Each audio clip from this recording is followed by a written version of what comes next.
Welcome to the Logic and Life Coaching Podcast. Everyone wants happiness and success, and we know how to get you there. Come listen to the Leadership Society of Arizona as we teach a proven logic to help you simplify life, overcome challenges, and predict the future. You're listening to the Logic and Life Coaching Podcast. Welcome to the Logic and Life Coaching Podcast. My name is Chuck Solanas, and I'm joined by our special guest, Dr. Jacob Kashiwagi. Good morning, Chuck. Good morning. It is a wonderful day. We are excited to talk about another movie. This movie is going to be Moneyball. And so I'm just going to pick a few topics out of the movie and we'll get rolling from there, okay? Okay.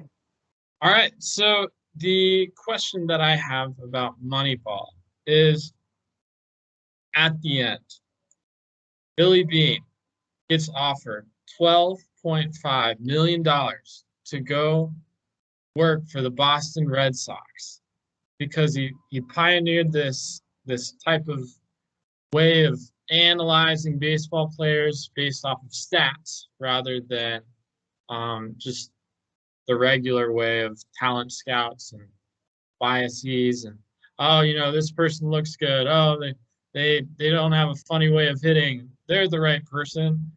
And so since Billy Beane works with the other guy, he's from Yale. His name is Peter Brand. So he works with Peter Brand, who was from Yale, who worked on this economics or this statistical approach for analyzing baseball players. And then he was offered $12.5 million to be the highest paid general manager in all of baseball in 2002. If you were Billy Beane, would you have taken the money? I don't know. Because I'm not Billy Beane. Got it. I don't even know because I can't even imagine being in that circumstance. But if you're asking me, do I think Billy Beane made the right decision? Well, he definitely did. Because whatever decision he made was the right one in my mind. But seriously, I would expect him to decline. I don't know the actual situation though, but from what I saw in what they portrayed in the movie Moneyball, I would expect him to decline it. And the reason being is a lot of times when people do great things, they don't do the great thing looking for money. In fact, money doesn't really mean anything to them. They do what they do because they love what they do, because they enjoy it. And it seems like Billy Beane is a person who loves the game. Doesn't love the game because of the money. He loves the game because he loves the game. And he loves what he does. And he loved working where he worked at. And so if you're looking at a person who loves where they work, he loves the people, he knows the setup already. And they're doing, they did really well. Would I move? Or an extra, I don't know how much Billy Beane was being paid, but I assume it would have quadrupled. It would have quadrupled his salary. So I mean, if it's going to quadruple, what he's already being paid $3 million. Yeah. I mean, money doesn't even mean anything at that point. Usually for people who like to develop and create things, and they already know what they love. Like if you're an entrepreneur. Maybe, bigger money might entice you because that's your job is money. But if you're a general manager for a baseball team, you're really good at it and you love where you're at. Money doesn't really mean anything. And it's like with what I do. I mean, it wouldn't matter how much someone was willing to pay me to go to a company. I like working with my family. I like working with the people I work with now. I love working, volunteering for LSA. So, no matter how much money someone gives me. I make enough money, nothing's going to entice me to leave, right? Does that make sense? Yeah.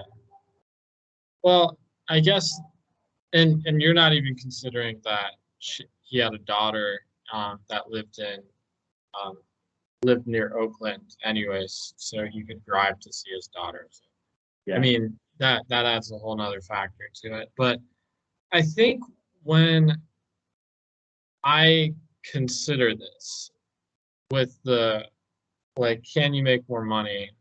Can you enjoy this other environment? And you like it kind of goes back to our previous conversation where you changing the environment isn't going to change you, Yeah. right? You are who you are. So if you're enjoying your environment today and you get compensated more for a very similar environment, um, wouldn't it go to say that like taking that you would probably still also enjoy it or not? Well, that's the thing is I don't know the whole situation. That's why I told you whatever Billy Bean decided is the right thing for him. Okay. But just because it was more money wouldn't necessarily make the decision, is what I'm trying to say. Yeah. If Billy Bean was looking to become the general manager with the greatest history in a sports team and lead a sports team to multiple World Series, maybe he would have taken it if that was his only goal in life, right? But it wouldn't have been taking it for the money. It would have been taking it because he knew he was going to a baseball organization that had tons more money to spend on their players, and he would have a 10 times more, likely chance of getting a roster that could make it to the World Series, Right. right? And so it wouldn't be about the money at all. It'd be about his love for the game. Okay. And so do you feel like there's a lot of people that are like that, or do they just go around for the money? No, I think there's a lot of people going around for the money.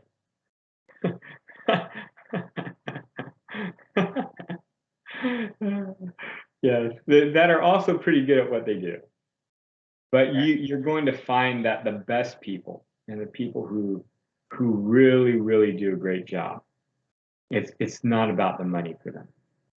We're looking at stats actually for football. Mac Jones just won his fifth straight game with the Patriots yesterday night, and we're comparing him with the other quarterbacks. And being such a lower round pick compared to the number 1, 2, and whatever slots the other quarterbacks went on, he's the best one in terms of his performance, and then also he cost so much lower than the other first round quarterbacks that were drafted. But then you start looking at Tom Brady, and so they're comparing Mac Jones with Tom Brady. Well, Tom Brady, for the first 4 years of his NFL career, he was paid like 1 million a year for 4 years or something like that. Mac Jones is getting paid 24 million or something like that in 4 years. So you're looking at these two quarterbacks, and Mac Jones is great, but Tom Brady was a much better deal. Right? And you look at Tom Brady's career, he's never tried to get that like huge contract that these other quarterbacks are getting, right? He's been getting paid a decent amount, but compared to what other quarterbacks get for their money, I mean, Tom Brady, he does it for the love of the game comparatively. Do you think that when there's a lot of money involved, it takes it it generally states that they don't love it as much, love their No, profession? no. But I think the extraordinary people, you start finding out that they don't do it for the money. Usually they cost relatively compared to the other people at their level, They cost relatively cheaper. So, like extraordinary people like Elon Musk, like Bill Gates, like Warren Buffett, they're still billionaires, right? Or are You're you right, saying that they don't but love you look what they at do? you look at a lot of these people when they like Warren Buffett. There's a lot of people who are really successful, make a lot of money, but there's certain people who stand out as like these people are exceptional. Like Tom Brady in the world of football, he's exceptional. And you look at the money around him, it's not about the money, and you definitely know it's not about the money for him. It's about winning, it's about the game. Warren Buffett is another one. And you look at Warren Buffett, he's worth, billions. But you look at what he does and how much he spends, and you look at his lifestyle, and you can tell. For Warren Buffett, he doesn't do what he does for the money. You can definitely tell he does it for the love of financing and being an entrepreneur and being in the stocks, right? It's his job and he loves it. It's not about making billions and billions of dollars, right? So there are a lot of really good people who make a lot of money, huge money, but when you find those people who are like a step above, just like outstanding, one of a kind, 1 in a billion people, right? Usually those people, it's not about the money for them. It's they don't live a high lifestyle. It's not about going on these like crazy vacations or like spending tons of money on a dinner or having these high-tech homes or whatnot, right? Elon Musk, even Elon Musk, he does stand out as someone who's kind of different than a lot of other people. And you look at his lifestyle, it's just, he works harder than anyone, right? It's not about the money for him. It's about really trying to develop something and add value. Does that make sense? How can you recognize the difference? It's very hard. You have to know a lot about the people, right? A lot of people, you don't know a lot about them, or you don't know how they're living. But like certain people, you do get a lot of information about them.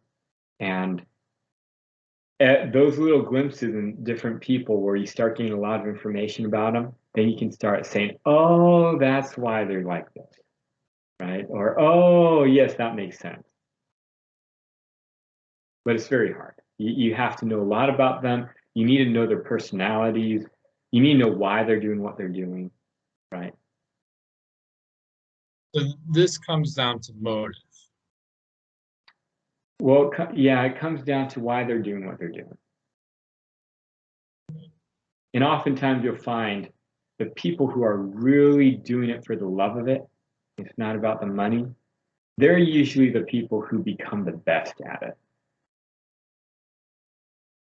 So I'm just curious if there are any ways that you figure out someone's motive. So like you knew Tom Brady loved the game when you found out what? And you knew that Warren Buffett loves the game, loves financing because you found out what? Like what are the factors that made that distinction? Well, a couple of things. We'll go with Tom Brady first. As soon as I found out Tom Brady's lifestyle, he loves the game. Nobody changes their whole lifestyle to only eat really, really healthy foods, have workouts that allows his body to last a long time, and never takes a break on it, right? Has a very disciplined lifestyle. No one does that without really loving what they're doing. You watched Tom versus Time, that documentary. That's when you found And that out. not only that, I've read a lot of articles that they've published on him. I mean, it's not only that, but it's also when you look at how he spends his money. And they published articles on what does Tom own? How much money does he have? What does he spend his money on? And he spends his money sometimes on things that regular people might not even afford or whatnot. But in general, when you look at him and what he does compared to other people at his same wealth status, right? You can tell he's not into the money, right? It's all about football. Football comes first before how he spends his money. So Warren Buffett, the things you look at is, even just looking at that Warren Buffett has stayed in the same house that he's owned when he didn't have a lot of money. I mean, when you see a person who's worth billions and they're still living in the same house, right? I mean, that's you can tell they're doing what they're doing not for the money, not for living in a good house, not for living a high lifestyle. He still eats at McDonald's. He still spends most of the day just reading. He doesn't have any activities that he really does that you need a lot of money for. Anybody could live his lifestyle who has a decent job, right? And many people who are worth much less than him live a higher lifestyle than him. So when you see something like that extreme about a person, yeah, you can tell it's not about the money. Got it. So it's when there's a stark disparity between what they could afford versus what they're doing. Yes, usually people who do love what they're doing, they'll only they'll focus on what they're doing. And they realize that the more they own, that someone once told me, and this is my favorite quote, we don't want to multiply and manage, we want to simplify and serve. And anybody who knows anything about wealth, the more you own, the more you have to manage, right? The less you own, the less you have to manage, the more you can help or the more you can focus on what you're doing. And so it's one of the things you look at people who do it for the love of doing it. They want to own less. They want to have to take care of less so that they can focus on what they're doing more.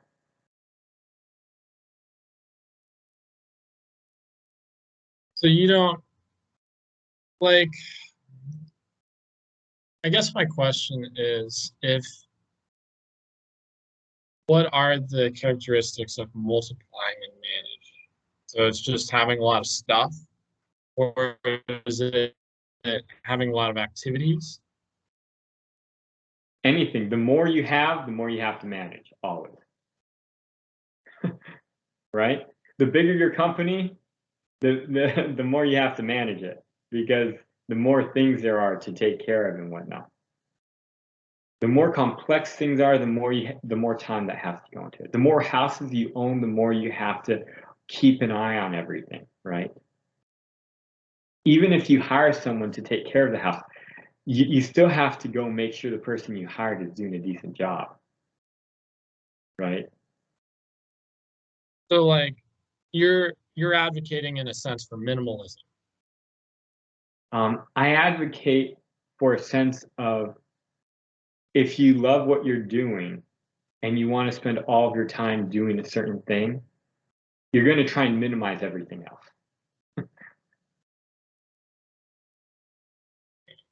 So you just make that the focus of your life. Like if I look at my life, the most expensive things I own are like everything related to what I have to do my work.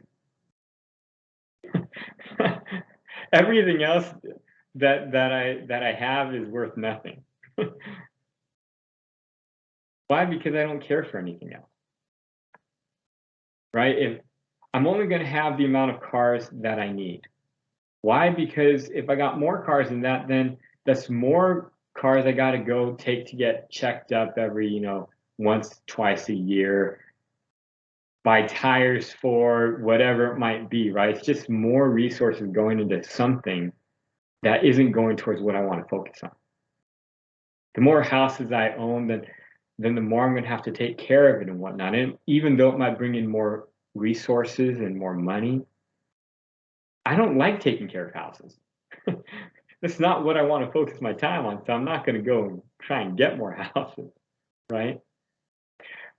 If I bought a cabin up over in Pine or Pine Top or Payson or whatnot, then I actually have to go and visit the cabin and make use of it, or like at least take care of it and do the maintenance on it and utilities on it. And that's not what I want to spend my time doing going up to a cabin. Right. Right? So ownership basically requires a lot more responsibility. The more stuff you have, the more you got to take care of it. Yeah.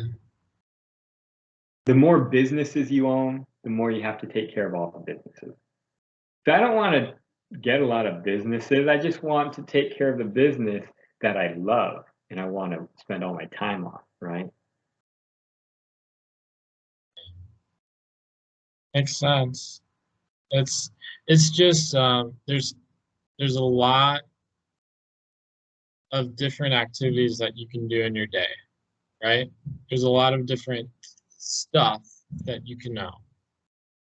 Yeah. And I think there's a lot of people that just forget that they don't have to have all that stuff, that they don't have to um, spend their time doing things that they hate.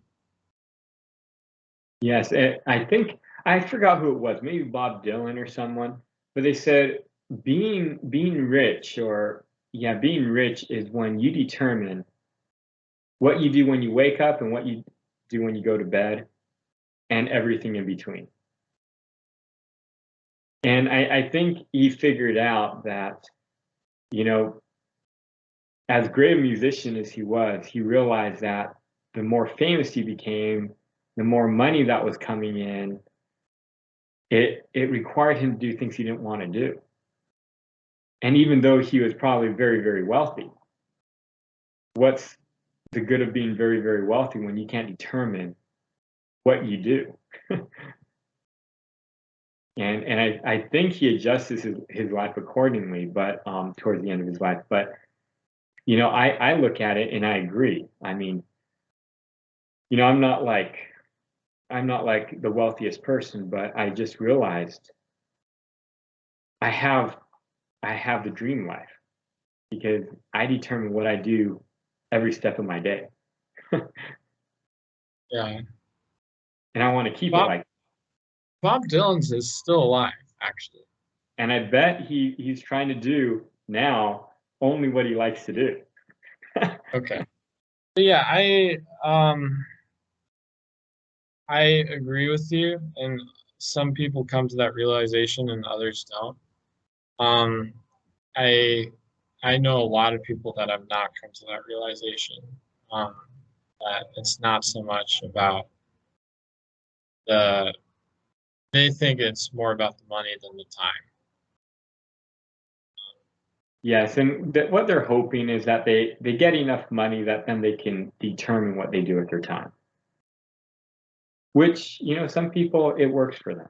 Then that gets confusing with like retirement. People just aren't satisfied with retirement. They think, "Oh, I don't know what to do," or I've got all this time. I've gone on all the vacations. I've gone to see all the places that I wanted to see, and what else is Yes, that is a very big issue with people who are very wealthy and when they get to retirement and because they spend all their time trying to get money, they don't know, what's going to make them happy.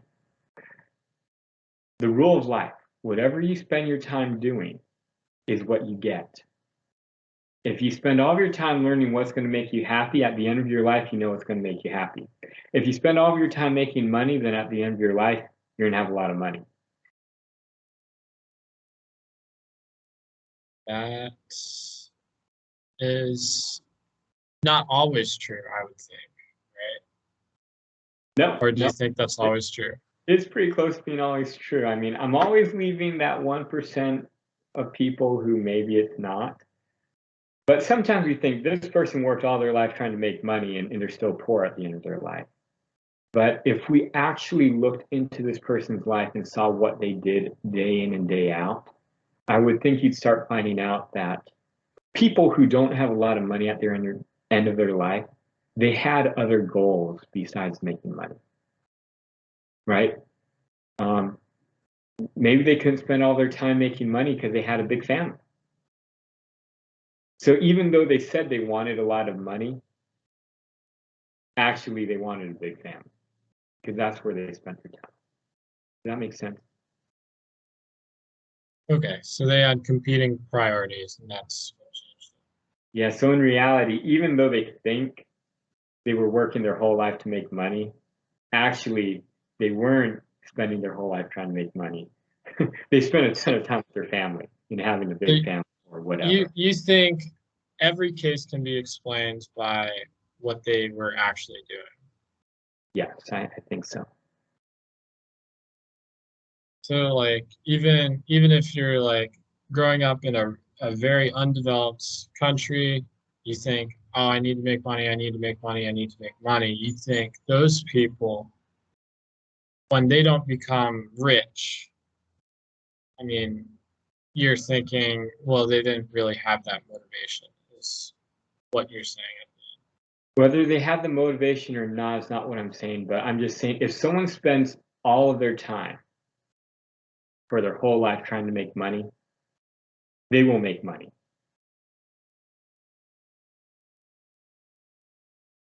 What you spend time on is what you get. Does this make sense? Very simple. You spend your time on trying to make music, you're going to make music. Right. And I'm okay with that, but it's just like you're saying that what we covered at the beginning is that people need to follow these natural laws, right? So if, say, for example, they all their time they want to try and make money, right? But they're not actually following the natural law, which states if you do this, then you get money. Actually, they follow the exact opposite, and they lose all their money, right? But if they keep at it their whole life, they're going to learn the natural law. I have yet to see a person that spent their entire life trying to do something and doesn't figure out the natural law sometime in their life on how to do it. This should give a lot of people hope. That if you really want to make money and you spend all of your time trying to make money, you're going to figure out how to make money. It's a guarantee, 100% guarantee. But you better be willing to spend your entire life to do it. And you better spend all of your time doing it. Right? Otherwise, find a different goal. Well, the reality of it is, if you don't do that, then that's the natural laws. You get what you spend your time doing. So a lot of people, I think, they say, I want to make a lot of money, but they don't spend their time in trying to make a lot of money. And that's why they don't get rich. Well, I think that is a wrap. Thank you so much. I appreciate the time, Dr. Jacob, and thanks for answering my questions on topics related to Moneyball. Thank you, listeners, for listening, and viewers for watching. Have a good rest of your day. Thank you for listening to the Logic and Life Coaching Podcast. It would be great if you could take a moment to write us a review.